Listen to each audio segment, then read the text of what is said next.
वास्तव में शाऊल दाऊद के सामने टिक सकता है? चांस नहीं है। लेकिन क्या हुआ? क्या पता कहीं शाऊल मुझे मार ना दे, शाऊल मुझे मार ना डाले। ये सोचकर, क्या पता, इस सोच के साथ दाऊद भागना शुरू किया, भागना शुरू किया, भागना शुरू किया।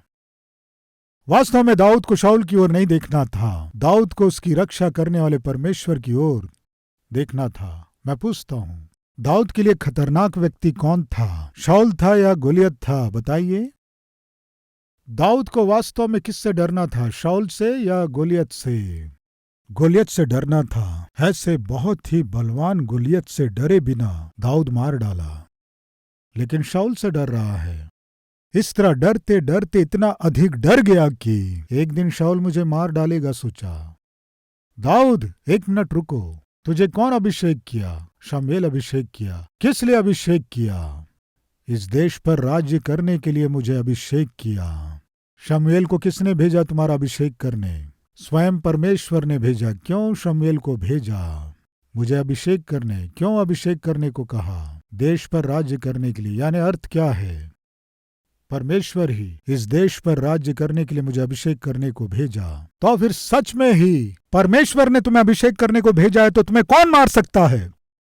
कौन तुम्हें राजा होने से रोक सकता है? परमेश्वर का निश्चित समय जब आ जाएगा दाऊद, तुम निश्चय राज्य करोगे। इस तरह दाऊद को विश्वास करना है, करना है। लेकिन दाऊद क्या किया जानते हैं? शाऊल मेरा पीछा कर रहा है, शाऊल मुझे मार डालेगा, ये सोचकर दाऊद डर कर अंत में अपने देश को छोड़कर, जो उसका देश नहीं था, फलिस्तियों के देश को चला गया। फलिस्तियों के देश में जाकर वहां जो उस पर राज्य कर रहा था, आकीश राजा के पास गया। आकीश राजा के पास जाकर निवेदन करने लगा, मैं तुम्हारे पास रहूंगा, मुझे थोड़ा आश्रय दे दो। मेरे साथ कुछ लोग आए हैं, हमारे पास खाने और रहने को कुछ नहीं, ऐसी स्थिति में आ गए, इसलिए तुम्हारे पास थोड़ा आश्रय दे दो। यदि तुम्हें कोई कष्ट आ जाए, कोई युद्ध आ जाए, हम तुम्हारे साथ युद्ध करेंगे, तुम्हारे पास रहने दो। ये सोचकर फलिस्तियों के पास जाकर भीख मांगकर, आश्रय मांगकर, अगर तुम्हारे ऊपर कोई कष्ट आ जाए, कोई युद्ध करने आ जाए, हम तुम्हारी ओर से युद्ध करेंगे बोलकर किसके साथ वाचा बांध रहा है जानते हैं प्रियो? आकीश राजा जो शत्रु है उसके साथ वाचा बांध रहा है, प्रतिज्ञा कर रहा है, यदि तुम्हें कोई कष्ट आ जाए, तुम्हारी ओर से मैं आऊंगा युद्ध करने। आवश्यक है क्या? फलिस्ती का राज्य संसार के सदृश्य है। आकीश शैतान को सूचित करता है कष्ट आने से। हमें संसार का आश्रय नहीं लेना है, ना उसके राजा शैतान का आश्रय लेना है। पूरे सृष्टि के सृष्टिकर्ता परमेश्वर का आश्रय हमें लेना है। उस परमेश्वर की उपस्थिति में पहुंचकर हमें सहायता मांगना है। प्रियो, क्या दाऊद को ये बात नहीं पता? पता है। फिर क्या हुआ? जो प्रजा परमेश्वर पर भरोसा नहीं करती, जो प्रजा परमेश्वर की महिमा नहीं करती, सहायता के लिए उनके पास गया। जो वाचा नहीं बांधना है उसे बांधा, जिस स्थान में नहीं जाना है वहां गया, जो काम नहीं करना है वो किया। अभी क्या हुआ? फलिस्ती और इजरायलियों के बीच युद्ध प्रारंभ हुई। जब युद्ध प्रारंभ हुई तब दाऊद क्या कर रहा है जानते हैं? आकीश राजा के साथ मिलकर इजरायलियों के विरोध में युद्ध करने आ रहा है। कल्पना कर सकते हैं, एक समय जान की बाजी लगाकर जिस राज्य की ओर से गोलियत को मार डाला, वो दाऊद आज परमेश्वर से इतनी दूर चला गया कि, आत्मिकता से इतनी दूर हो गया कि परमेश्वर जिस देश को, इजरायली देश को अपना देश, अपना राज्य जाना, उसी देश के विरुद्ध में युद्ध करने के लिए, संघर्ष करने के लिए, उस राज्य को हराने के लिए, शत्रु को विजय दिलाने के लिए दाऊद आकीश राजा के साथ हाथ मिलाया। प्रियों, राजा आकीश कह रहा है दाऊद, इजराइल देश के विरुद्ध में जाकर युद्ध करना है दाऊद, आ। तब दाऊद कह रहा है चलो मैं आ रहा हूं। ये कहकर युद्ध करने आया। वास्तव में दाऊद को क्या कहना था? राजा आकीश, तुम्हारे ऊपर कोई भी कष्ट आए, कोई भी दुख आए, या तुम्हारे विरुद्ध में कोई भी युद्ध हो, निश्चय मैं तुम्हारी रक्षा करूंगा, क्योंकि मुझे और मेरे साथ जो लोग हैं उनका तुम पोषण किए, सहारा बने। लेकिन मैं सबको जानते हुए इजरायलियों का, सेनाओं का जो यहोवा है, उसके विरुद्ध मैं कैसे युद्ध कर सकता हूं आकीश? वो ऐसा काम है जो मैं अपने जीवन में नहीं कर सकता। इज़राइल देश ना होकर किसी और देश के विरुद्ध कहो, जाओ कहो तुम ना आकर तुम सिंहासन पर बैठे रहो, चाहिए तो तुम्हारी ओर से मैं युद्ध करके आऊंगा। इस तरह कहना चाहिए था। दाऊद क्या किया जानते हैं? उस दिन आकीश राजा आओ दाऊद जाएंगे कहने से तुरंत निकल पड़ा प्रियो। किसके विरुद्ध में? इज़राइल देश के विरोध में। किसे मारने के लिए? इज़राइलियों को मारने के लिए। किसे जिताने के लिए? फलिस्तियों के देश को जिताने के लिए। अभी समझने की कोशिश करें दाऊद अपने जीवन में। दाऊद बहुत दूर हो गया। किससे? परमेश्वर से। आकीश के साथ वाचा बांधना क्या है? शत्रुओं के साथ वाचा बांधना क्या है? दाऊद परमेश्वर से दूर हो गया। यानी अर्थ क्या है कि हम कितने भी आत्मिक क्यों ना दिखाई दें, चाहे कितने भक्त क्यों ना दिखाई दें, कई बार हमारे जीवन में जो समस्याएं आती हैं हमें परमेश्वर से दूर कर देती हैं। आसान मार्ग से अपनी समस्याओं को दूर करने के लिए, आसान मार्ग से अपने नौकरी को कमाने के लिए, आसान मार्ग से धन कमाने के लिए गंदे काम शैतान करवाता है। यदि हम उसके अधीन हो गए तो निश्चय उसके प्रतिफल में परिवार बर्बाद हो जाता। आपको याद है प्रिय अब्राहम परमेश्वर के द्वारा बुलाया गया, वो प्रतिज्ञा के देश में गया। प्रतिज्ञा के देश में जाने से वहां अकाल पड़ा। अकाल क्यों पड़ा? आकर परमेश्वर से पूछता तो अच्छा होता। अकाल क्यों पड़ा? कारण ना जानकर अकाल से बचने के लिए परमेश्वर की आज्ञा के बिना जहां परमेश्वर नहीं है, मिस्र देश की ओर वो दौड़ लगाया। मिस्र देश में जाकर मिस्र के राजा का आसरा लेकर अपने अकाल से बचने की वो कोशिश किया। नई मुसीबतों को मोल लिया। वो क्या थी? उसकी पत्नी उससे दूर हो गई, परिवार में मुसीबत आ गई और उसकी पत्नी सारा, जिसे फिरौन ने अपने घर बुलवा लिया अपनी पत्नी बनाने के लिए। प्रियो, जब हम परमेश्वर से दूर होते हैं और जब हम संसार के निकट पहुंच जाते हैं, प्रियो, जैसे ही हम परमेश्वर के उपस्थिति से दूर होकर पाप और संसार के निकट पहुंच जाते हैं और संसार की रीति पर जीना शुरू करते हैं, तब क्या होता है जानते हैं? सबसे पहला हमला आपके परिवार पर होता है। अब्राहम अपनी पत्नी को खो दिया, सारा फिरौन के पास पहुंचाई गई, परिवार के टुकड़े हो गए। मैं पूछता हूं, आज आपका परिवार क्यों टूट गया? क्यों आपकी पत्नी आपसे दूर हो गई? क्यों आपका पति आपसे दूर हो गया? क्यों आपके बच्चे आपसे दूर हो रहे हैं? एक बार सोचिए। क्यों जानते हैं? कल के दिन आपने गलती किया। कल के दिन आप गलत निर्णय को लिए। परमेश्वर के विरोध में आप जिए, परमेश्वर से दूर हो गए। फलस्वरूप आज शैतान आपके परिवार में हमला कर रहा है।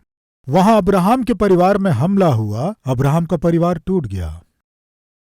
प्रिय, एलीमेलेक आपको याद है? कौन है? नवोमी का पति, रूत का ससुर। वे जो यहूदा के बेतलहम में रहते थे, वहां अकाल पड़ा। अकाल क्यों पड़ा? अगर हम देखें तो न्यायियों की पुस्तक 21वें अध्याय के 25वें वचन में लिखा है, उस दिन हरेक जन जिसके मन में जो सोचता था वही करता था। इसीलिए क्या है? उन दिनों इजरायलियों का कोई राजा नहीं था, इसलिए हरेक अपने मन के अनुसार अपनी मर्जी से जीता था। इस तरह मन मर्जी से जीने से परमेश्वर ने कहा, मैं तुम्हारे ऊपर अकाल भेजूंगा, कष्टों को भेजूंगा, फलस्वरूप मैं तुम्हें अपनी ओर लौटाऊंगा। परमेश्वर ने कहा। वे मन मर्जी से जी रहे थे, इसलिए परमेश्वर उनके ऊपर अकाल भेजा, कष्टों को भेजा। कारण क्या है कि उस अकाल के कारण, कष्टों के कारण, आंसुओं के कारण परमेश्वर के पास आएंगे, परमेश्वर की आशा थी। सो आंसुओं के साथ परमेश्वर के चरणों में आना था। एलीमेलेक को उसने अपनी पत्नी से क्या कहा जानते हैं? इस देश में अकाल पड़ गया, इसलिए मैं तुम्हें दूसरे देश ले जाऊंगा कहकर कहां ले गया? मोआब देश को लेकर गया। क्यों ले गया? वहां पोषण करूंगा। यहां परमेश्वर को छोड़कर, जहां परमेश्वर नहीं है, वहां ले जाकर मैं तुम्हारा पोषण करूंगा कह के ले गया। क्या एलीमेलेक जीवित रहा? वो स्वयं मर गया। पत्नी विधवा हो गई। पिता पर भरोसा करके जो गए दोनों बेटे, किलियोन और महलोन, ये दोनों भी मर गए।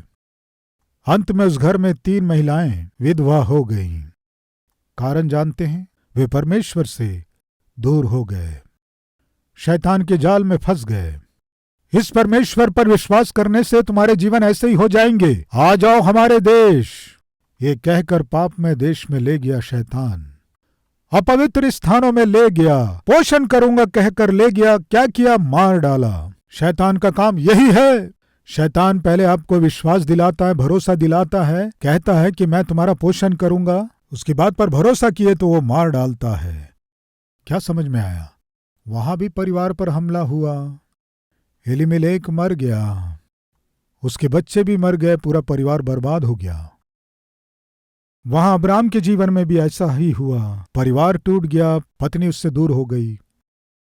प्रियो, जब आत्मिक जन परमेश्वर से दूर होते हैं, परमेश्वर की उपस्थिति से और वचन से दूर होते हैं, प्रार्थना और पवित्र जीवन से दूर हो जाते हैं, प्रिय भाई और बहनों, कृपया सुनिए, आपके घर के चारों ओर की सुरक्षा को आप खो देते हैं।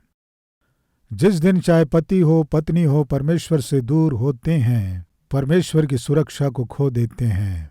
जब आप परमेश्वर से दूर हो जाते हैं, आपके घर के चारों ओर की सुरक्षा चली गई, इसलिए शैतान एकदम से आकर आपके परिवार पर हमला करता है। दाऊद के जीवन में यही हुआ। जैसे ही वो परमेश्वर से दूर हो गया, परमेश्वर की योजना से दूर हुआ, परमेश्वर की मर्जी से दूर हो गया, जिनसे हाथ नहीं मिलाना था उनसे हाथ मिलाया, जिनसे मित्रता नहीं करनी चाहिए थी जब उनसे मित्रता की, जिनके साथ मिलकर युद्ध नहीं करना था उनके साथ मिलकर युद्ध में गया, परिवार को खो दिया। प्रियो, आज यदि आप अपने परिवार को खो रहे हैं, तो अगर आपके पति को, पत्नी को, उनके प्रेम को, उनके अनुराग को आप खो रहे हैं, तो आप दूर कर रहे हैं, तो सुनिए, आप शैतान के साजिश में गिर चुके हैं। प्रियो, दाऊद आकीश राजा के साथ मिलकर जब युद्ध करने जा रहा था, वहां के सैनिक आकीश राजा को देखकर बोले, राजा, ये दाऊद और ये यहूदी लोग हमारे साथ क्यों आ रहे हैं युद्ध करने? कहने से, चलो अच्छा है, मैं युद्ध में ना जाऊं, कोई रुकावट बनेगा। इस तरह दाऊद बचने की कोशिश किया क्या? नहीं प्रियो, क्या किया? वो और बुरा किया। क्या किया देखेंगे। 29वां अध्याय 3 वचन। तब फलिश्ती हाकिमों ने पूछा, इन इब्रियों का यहाँ क्या काम है?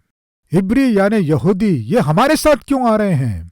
दाऊद और दाऊद के साथ जो यहूदी हैं हमारे साथ क्यों आ रहे हैं? ये कहकर हाकिम यानी फलिश्ती देश में 5 नगर हैं, 5 नगरों के 5 हाकिम हैं। एक नगर का हाकिम गोलियत था। गोलियत के और 4 भाई थे, सब मिला के 5। दाऊद गोलियत को मारने कितने पत्थर लेकर गया था? 1 या 5? 5 क्यों लेकर गया? आप जानते हैं, 5 हाकिमों को मारना है सोचकर 5 पत्थरों को लेकर गया। एक समय में जिन्हें मारने के लिए पत्थर लेकर गया था, उन हाकिमों से मिलकर युद्ध में जा रहा है। बुरी बात है ना? अन्याय है ना? अपवित्रता है ना? परमेश्वर की दृष्टि में गुनाह है ना? अभी वो हाकिम दाऊद और दाऊद के साथ के लोगों को देखकर, ये लोग हमारे साथ क्यों आ रहे हैं, इस तरह राजा से पूछ रहे हैं। क्या हो रहा है देखेंगे, आइए। आकीश ने फलिश्ती सरदारों से कहा, क्या वह इजराइल का राजा शाऊल का कर्मचारी दाऊद नहीं है, जो क्या जाने कितने दिनों से वरन वर्षों से मेरे साथ रहता है? कितने दिनों से, और आगे क्या है पढ़िए। और वर्षों से कहाँ था? किसके साथ था? आकीश राजा के साथ था। क्या ये सही है? परमेश्वर को छोड़कर सप्ताह सप्ताह, महीनों महीनों, वर्षों वर्ष जो परमेश्वर का शत्रु था, उस आकीश के साथ रहना, क्या ये सही बात है? कहेंगे। प्रिय माता पिता सुन रहे हैं, प्रभु आपसे जान से भी अधिक प्रेम किया, आपके लिए अपनी जान दे दी, आपके लिए स्वर्ग में जगह तैयार कर रहा है। इतना अधिक आपसे प्रेम किया है तो आप सप्ताह सप्ताह, महीने महीने, वर्षों वर्ष तक आप शैतान के पास रहने से कैसे, शैतान के फन के नीचे आप रहेंगे तो कैसे? यह आपके लिए सुरक्षा है? क्या यह आपके लिए अच्छा है? एक बार सोचिए। जान लेने वाले शैतान के शरण में आप जीवित रहेंगे, या जिसने जान दिया उस प्रभु के शरण में जीवित रहेंगे? एक बार सोचिए। आकीश कह रहा है, महीनों से, वर्षों से हमारे ही साथ रहता है ना, हमारा कोई नुकसान नहीं किया ना। दाऊद हमारे साथ आने से क्या होगा? हमारा आदमी है ना। बुरी बात है। दाऊद, तुम सच में ईमानदार व्यक्ति हो, क्योंकि तुम्हारे परमेश्वर को छोड़ दिए, तुम्हारे देश को छोड़ दिए, तुम्हारे देश की ओर से युद्ध करना छोड़ दिए, तुम्हारे परमेश्वर की ओर से खड़े होना छोड़ दिए, मेरी ओर आकर खड़े हो गए। तुम ईमानदार हो। बुरी बात है प्रियो, ये बुरा है ना? आकीश शैतान को सूचित करता है। शैतान कह रहा है दाऊद से, तुम सच में ईमानदार हो, मेरे पक्ष में खड़े हो। तुम अपने परमेश्वर को छोड़ दिए और उसकी योजना को भी छोड़ दिए और अपने देश को भी छोड़ दिए। तुम्हें अपने देश की ओर से युद्ध करना था, मेरे देश की ओर से युद्ध कर रहे हो। तुम कितने अच्छे हो। बुरा है ना प्रियो? उसके बाद क्या हो रहा है देखेंगे, आइए। तब आकीश ने दाऊद को बुलाकर उससे कहा, यहोवा के जीवन की शपथ, तू तो सीधा है और सेना में तेरा मेरे संग आना जाना भी मुझे भावता है, क्योंकि जब से तू मेरे पास आया तब से लेकर आज तक तो मैंने तुम में कोई बुराई नहीं पाई। तो भी सरदार लोग तुझे नहीं चाहते, इसलिए तू कुशल से लौट जा। दाऊद, तुम लौट कर चले जाओ। तुम्हारा युद्ध में आना ठीक नहीं है। इस बात को कहने से दाऊद को क्या करना था? प्रभु आपका धन्यवाद। ऊपर से मैं युद्ध करने जा रहा था, लेकिन अंदर तो वास्तव में मुझे तुझसे युद्ध करना है ना। मैं युद्ध ना करूं, बचाए। आपका धन्यवाद। कहना है या नहीं? कहना है या नहीं? मुंह बंद करके चुपचाप जाना है या नहीं? विवाद कर रहा है। क्या राजा, तुम मुझे जाने को कह रहे हो? मैं क्या गलती किया? देखिए क्या कह रहा है दाऊद। क्या कह रहा है दाऊद? कह रहा है 8वां वचन, मैंने क्या किया है? और जब से मैं तेरे सामने आया तब से आज तक तूने अपने दास में क्या पाया है कि मैं अपने प्रभु राजा के शत्रुओं से लड़ने ना पाऊं? आकीश राजा, मुझसे कुछ गलती हुई? आकीश से पूछा। क्यों जाने को कह रहे हो? मैंने क्या गलती की? मैं जब से तुम्हारे पास आया तुमने जो कहा वही किया, दास के समान जिया, ईमानदार रहा। किसके? आकीश के। कौन है वो? पलिस्तियों का राजा। कौन है पलिस्तियों का राजा? परमेश्वर का शत्रु है। क्या कह रहा है? जब से मैं तुम्हारे पास आया तुम्हारी आज्ञा माना। प्रियो, दाऊद को आकीश की आज्ञा नहीं मानना था। किसकी आज्ञा मानना था? परमेश्वर की आज्ञा मानना था। आज हमारे बीच नहीं है क्या शैतान के कहे अनुसार करने वाले? शैतान बैठो कहने से बैठने वाले, उठो कहने से उठने वाले हमारे बीच नहीं है क्या? प्रिय भाइयों बहनों, सुनिए, आप एक और आत्मिक है, दाऊद भी आत्मिक था। आप गीत गाने वाले हैं, गीत गाने वाली हैं, दाऊद भी भजनकार था। आप अच्छी रीति से प्रार्थना करते हैं, दाऊद भी प्रार्थना करता था। यहोवा आपका परमेश्वर है और दाऊद का परमेश्वर भी यहोवा है। लेकिन परमेश्वर से दूर हो गया। लेकिन आज आप परमेश्वर से दूर जी रहे हैं, ये सत्य है। तो फिर सुनिए, दाऊद को समझ में नहीं आया, दाऊद इस बात को जान नहीं पाया। परमेश्वर से दूर होकर शैतान के निकट पहुंचकर आकीश राजा के कहे अनुसार करने से उसके परिवार में क्या होने वाला है दाऊद सोच नहीं पाया। क्या हुआ? आकीश की सहायता करने गया तब दाऊद के घर में हमला हुआ। प्रिय भाइयों और बहनों, घर को बनाने वाली गृहिणी आप हैं, परिवार का पोषण करने वाले पिता आप हैं। अगर आप शैतान को स्थान दिए और शैतान के कहे अनुसार मानेंगे तो सुनिए, एक और शैतान आपको आने का आह्वान देगा और दूसरी ओर आपके जाने बिना ही पीछे से आपके परिवार के ऊपर हमला करेगा। बच्चों के भविष्य को दूर कर देगा, पत्नी बच्चों को आपसे दूर कर देगा, पति और बच्चों को आपसे दूर कर देगा। उस दिन दाऊद के जीवन में पत्नी बच्चे दूर हो गए। जब वो अपने घर गया, उसका घर पूरा जला हुआ था। घर में जो कुछ था सब लूट लिया गया। जिनसे वो बहुत प्रेम किया, पत्नी और बच्चे, उन्हें शत्रु ले गया। आत्मिक व्यक्ति के परिवार में सुरक्षा नहीं होने से अंत में लूट लिया गया। प्रिय भाइयों बहनों, एक अवसर यदि आप शैतान को देंगे तो शैतान क्या करेगा जानते हैं?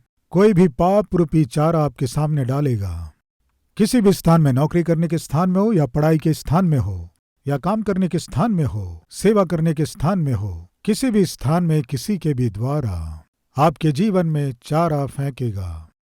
अगर उस चारे की आशा करके, उस व्यक्ति की आशा करके, उस धन की आप आशा करके गलत काम करेंगे तो आप उस पापमय काम को करने के लिए जब व्यस्त रहेंगे, उस समय आपके जाने बिना शैतान एकदम से आपके परिवार में आक्रमण करके आपके पत्नी बच्चों को, आपके पति बच्चों को आपसे दूर लेकर जाएगा। ये शैतान की युक्ति है। एक और दाऊद आकीश के साथ व्यस्त था। जब लौट कर आया उसका परिवार कहाँ था, पत्नी बच्चे कहाँ रहे, गायब हो गए। दाऊद अपने परिवार को खो दिया। वो कितना रोया जानते हैं? अब रोने की शक्ति नहीं थी, इतना रोया। आकीश को मौका दिया, परिवार को खो दिया। दाऊद जैसे व्यक्ति के परिवार को ही बर्बाद करने की कोशिश किया शैतान। मैं पूछता हूं प्रिय भाई और बहन, मैं और आप और हम सावधान नहीं होंगे, आत्मिक जीवन की रक्षा नहीं करेंगे तो कितना खतरा है। परमेश्वर आज आपसे बोल रहा है, पति पत्नी के रूप में आपकी आत्मिकता की रक्षा नहीं करेंगे तो आपका परिवार बर्बाद हो जाएगा। आप अपने स्वयं के बच्चों को खो देंगे, आपका जो कुछ है सब कुछ खो देंगे। क्या होने जा रहा है परमेश्वर पहले से जानता है, इसलिए आपको चेतावनी दे रहा है। दाऊद ने जो गलती की यदि हम करेंगे तो हम भी दाऊद के मार्ग में जाने वाले कहलाएंगे। उसके बाद दाऊद क्या किया और खोए हुए अपनी पत्नी बच्चों को वापस लौटा लाया। प्रियो, आइए घुटनों में आ जाएं, हम पश्चाताप करें, प्रार्थना करें। आइए हम प्रार्थना करें।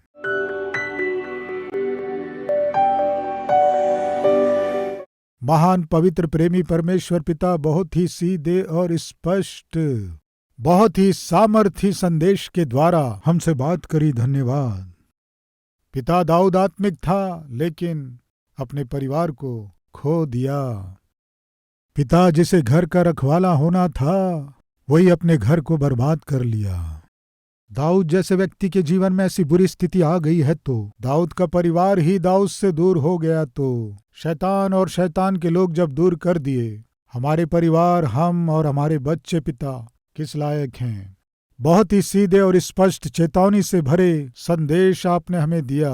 माता पिता पति पत्नी के रूप में हम जितने ईमानदारी और पवित्रता के साथ रहेंगे उतना ही हमारे परिवार और बच्चों के लिए कुशलता होगी।